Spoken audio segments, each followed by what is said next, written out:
بسم اللہ والحمد للہ والصلاة والسلام علی رسول اللہ۔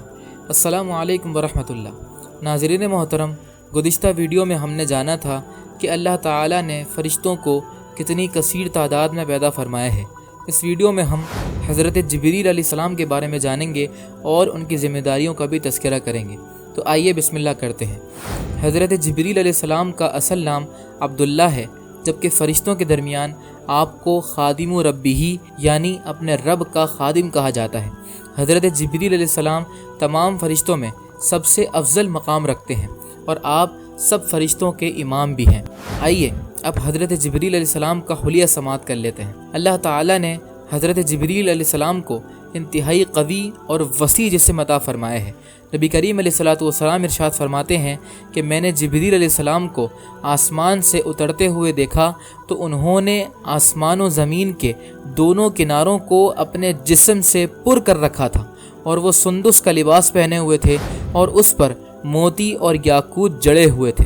جب نبی کریم علیہ السلام معراج کی شب سدرۃ المنتہا پر تشریف لے گئے تو آپ صلی اللہ علیہ وسلم نے حضرت جبریل کو اپنی اصلی صورت میں دیکھا۔ ان کے پر زبرجد موتیوں اور یاقوت سے جڑے ہوئے تھے اور ان کی دونوں آنکھوں کے درمیانی حصے نے افق کو بھر رکھا تھا۔ ایک حدیث میں نبی کریم علیہ السلام فرماتے ہیں کہ جبریل علیہ السلام کے 600 پر ہیں جو موتیوں سے بنے ہیں، اور ایک جگہ فرمایا کہ ان کے دونوں کاندھوں کی درمیانی مسافت اتنی ہے جتنی کوئی تیز رفتار پرندہ 500 سال تک مسلسل پرواز کر کے طے کرتا ہے۔ اسی طریقے سے حضرت جبریل علیہ السلام کے سر کے بال گھنگرالے ہیں، گویا وہ برف کی طرح شفاف ہیں، اور ان کے دونوں قدم سبز رنگ کے ہیں۔ ناظرین محترم، ان احادیث مبارکہ سے آپ حضرت جبریل علیہ السلام کے حسن کا اور ان کے حلیے کا اندازہ لگا سکتے ہیں کہ اللہ تعالیٰ نے حضرت جبریل کو کتنا زبردست، قوی، وسیع اور خوبصورت جسم عطا فرمایا ہے۔ حتیٰ کہ حضرت جبریل علیہ السلام کے پاؤں بھی کتنے خوبصورت ہیں کہ نبی کریم علیہ السلام فرماتے ہیں کہ ایک مرتبہ حضور علیہ السلام نے حضرت جبریل علیہ السلام کو آسمان میں پاؤں لٹکائے ہوئے دیکھا تو ان کے پاؤں پر موتی ایسے لگتے تھے کہ گویا سبزی پر بارش کے قطرے ہوں۔ سبحان اللہ۔ اللہ پاک ہم سب کو حضرت جبریل کی زیارت نصیب فرمائے۔ صحابہ کرام رضوان اللہ تعالی علیہم اجمعین میں سے حضرت حمزہ بن عبد المطلب رضی اللہ عنہ وہ شخصیت ہیں کہ جنہوں نے حضرت جبریل علیہ السلام کی زیارت کی ہے۔ حضرت حمزہ بن عبد المطلب آپ صلی اللہ علیہ وسلم کے چچا جان بھی تھے، اور آپ کو اسد اللہ و اسد رسولہ صلی اللہ علیہ وسلم کا لقب بھی حاصل تھا۔ نبی کریم علیہ السلام ان سے بہت محبت فرمایا کرتے تھے، لہذا ان کی کسی بات کو ٹالتے نہیں تھے۔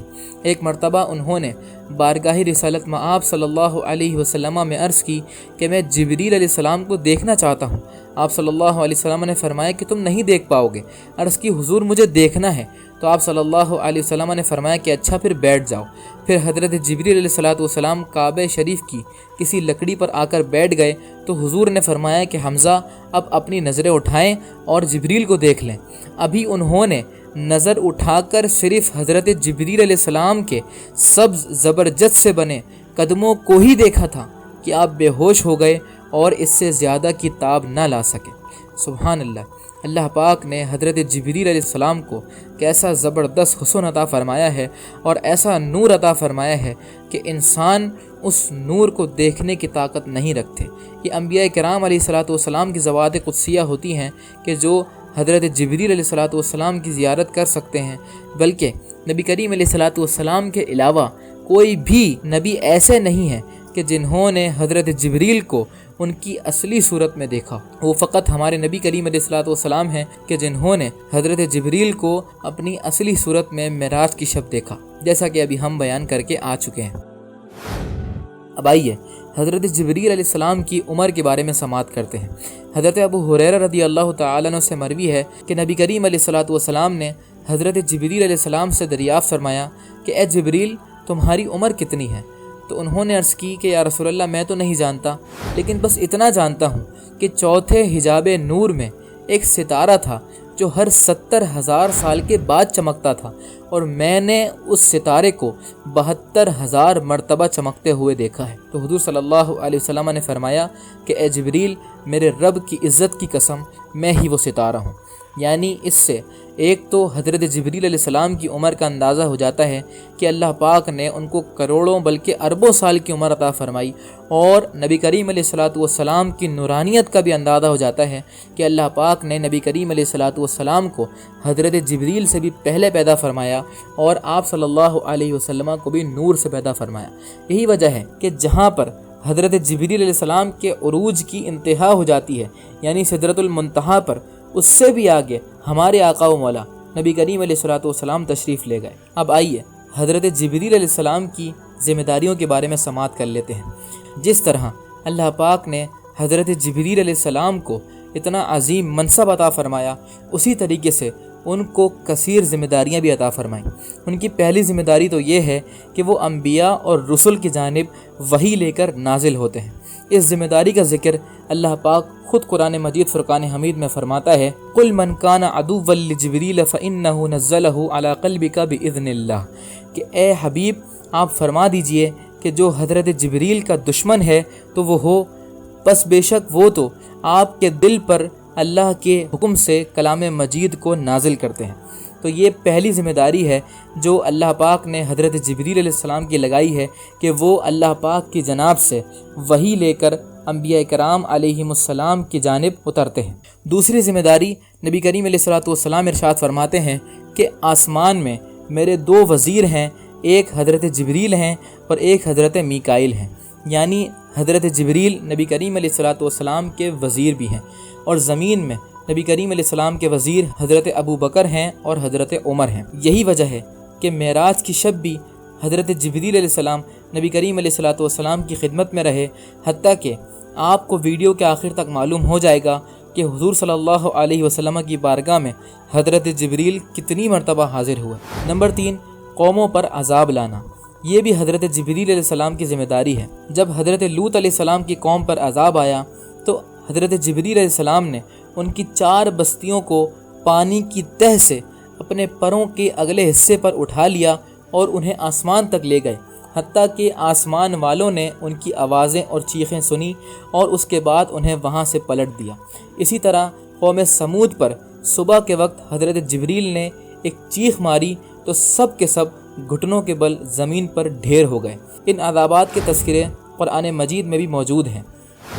نمبر 4، مسلمانوں کی مدد و نصرت کے لیے غزوات میں شریک ہونا، کہ جب جب اللہ پاک کا حکم ہوتا تھا تو حضرت جبریل غزوات میں شریک ہو جایا کرتے تھے، جس طریقے سے وہ غزوہ بدر میں شریک ہوئے تھے۔ نمبر 5، مسلمانوں کی عیادت کے لیے تشریف لانا۔ ایک مرتبہ نبی کریم علیہ السلام کسی انصاری صحابی کے گھر ان کے عیادت کے لیے تشریف لے گئے تو جیسے ہی ان کے گھر کے قریب پہنچے تو انہیں کسی سے بات کرتے ہوئے سنا۔ جب نبی کریم علیہ السلام ان کے گھر میں داخل ہوئے تو وہاں پر تو کوئی بھی موجود نہیں تھا۔ نبی کریم علیہ السلام نے ان سے پوچھا کہ میں تمہیں کسی سے بات کرتے ہوئے سن رہا تھا، وہ کون تھا؟ تو انہوں نے عرض کی کہ یا رسول اللہ، آپ کے بعد میں نے اتنا خوش اخلاق شخص کسی کو نہیں دیکھا۔ تو نبی کریم علیہ السلام نے فرمایا کہ وہ کوئی اور نہیں بلکہ جبریل امین علیہ السلام تھے جو تمہاری عیادت کے لیے تشریف لائے تھے۔ سبحان اللہ، یہ بھی اللہ تعالیٰ کا خاص کرم ہے کہ وہ بعض مومنین کی عیادت کے لیے بھی حضرت جبریل کو نازل فرما دیتا ہے۔ نمبر 6، شب قدر میں حضرت جبریل علیہ السلام نازل ہوتے ہیں۔ اس ذمہ داری کا ذکر بھی اللہ پاک نے قرآن مجید میں فرمایا ہے، وَتَنَزَّلُ الْمَلَائِكَةُ وَالرُّوحُ فِيهَا بِإِذْنِ رَبِّهِم مِّن كُلِّ أَمْرٍ کہ اس رات میں روح الامین یعنی حضرت جبریل علیہ السلام ملائکہ کے ساتھ نازل ہوتے ہیں اپنے رب کے حکم سے۔ نمبر 7، مخلوق کی حاجات کو پورا کرنا۔ اگرچہ مخلوق کی حاجات کو پورا کرنے والی ذات حقیقتاً اللہ ہی کی ذات ہے، لیکن یہ اللہ پاک کی سنت جاریہ ہے کہ وہ اپنے کاموں کو فرشتوں اور اپنے بندوں کے ذریعے سے پورا فرماتا ہے۔ تو اللہ پاک نے مخلوق کی حاجات کو پورا کرنے کے لیے حضرت جبریل امین علیہ السلام کو مقرر فرمایا ہے۔ جب بھی کوئی شخص اللہ پاک کی بارگاہ میں اپنی حاجت طلب کرتا ہے تو اگر وہ مومن ہوتا ہے تو اللہ پاک حضرت جبریل علیہ السلام کو فرماتا ہے کہ اے جبریل، اس کی حاجت کو روک لو، ہمیں اس کا مانگنا اچھا لگ رہا ہے۔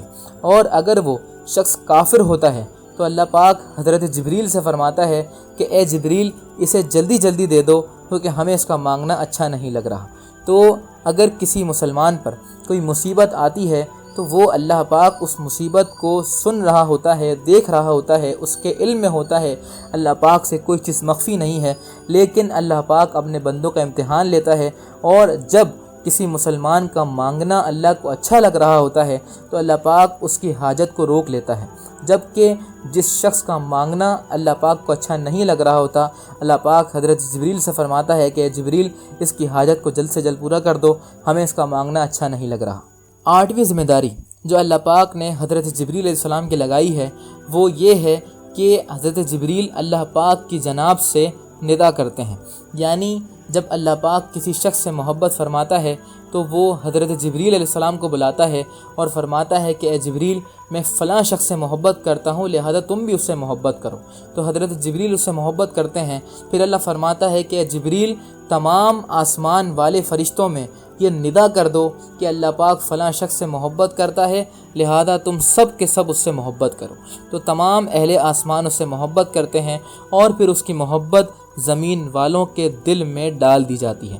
9ویں ذمہ داری حضرت جبریل علیہ السلام کی یہ ہے کہ قیامت کے دن حضرت جبریل علیہ السلام صاحب المیزان ہوں گے، یعنی اللہ پاک ان کی ڈیوٹی میزان پر لگا دے گا، جہاں پر تمام لوگوں کے نامہ اعمال کو تولا جائے گا۔ اور یہاں پر ایک بات اور بتاتا چلوں کہ قیامت کے دن سب سے پہلے حضرت جبریل علیہ السلام کا حساب ہوگا کہ وحی الہی کے امین تھے، یعنی وہ انبیاء کرام علیہ السلام کی جانب وحی لے کر نازل ہوا کرتے تھے، لہذا قیامت کے دن سب سے پہلے انہی کا حساب ہوگا۔ اب آخر میں ہم آپ کو ایک دلچسپ بات بتاتے چلیں کہ حضرت جبریل علیہ السلام انبیاء کرام علیہ السلام کی بارگاہ میں کتنی مرتبہ حاضر ہوئے۔ ویسے تو ہم یہ بیان کر چکے ہیں کہ یہ حضرت جبریل علیہ السلام کی ذمہ داری ہے کہ وہ اللہ تعالیٰ کی وحی انبیاء کرام تک پہنچاتے ہیں، لیکن علماء کرام نے اپنی تحقیق کے مطابق بعض خاص عادات کو بیان فرمایا ہے کہ حضرت جبریل فلاں نبی کے پاس اتنی مرتبہ تشریف لائے۔ چنانچہ حضرت جبریل علیہ السلام حضرت آدم علیہ السلام کی بارگاہ میں 12 مرتبہ حاضر ہوئے، حضرت ادریس کی بارگاہ میں 4 مرتبہ حاضر ہوئے، حضرت نوح علیہ السلام کی بارگاہ میں 50 مرتبہ آئے، حضرت ابراہیم علیہ السلام کی بارگاہ میں 42 مرتبہ آئے، حضرت موسیٰ علیہ السلام کے پاس 400 مرتبہ آئے، حضرت عیسیٰ علیہ السلام کے پاس 10 مرتبہ آئے، اور آپ کے اور ہمارے نبی آخر الزماں حضرت محمد مصطفیٰ صلی اللہ علیہ وسلم کی بارگاہ میں حضرت جبریل 24,000 مرتبہ حاضر ہوئے۔ سبحان اللہ۔ تو یہ ایک مختصر سی تحقیق بحیثیت طالب علم ہم نے حضرت جبریل علیہ السلام کے بارے میں بیان کی ہے۔ امید ہے کہ آپ کو اس ویڈیو میں بہت کچھ جاننے کو ملا ہوگا۔ آئندہ ایپیسوڈ میں جو باقی 3 معزز فرشتے رہ گئے ہیں، یعنی حضرت میکائیل، حضرت اسرافیل اور حضرت عزرائیل علیہ السلام، تو ہم ان کا بھی تذکرہ کریں گے اور ان کی ذمہ داریوں کو سماعت کریں گے۔ جزاکم اللہ خیر۔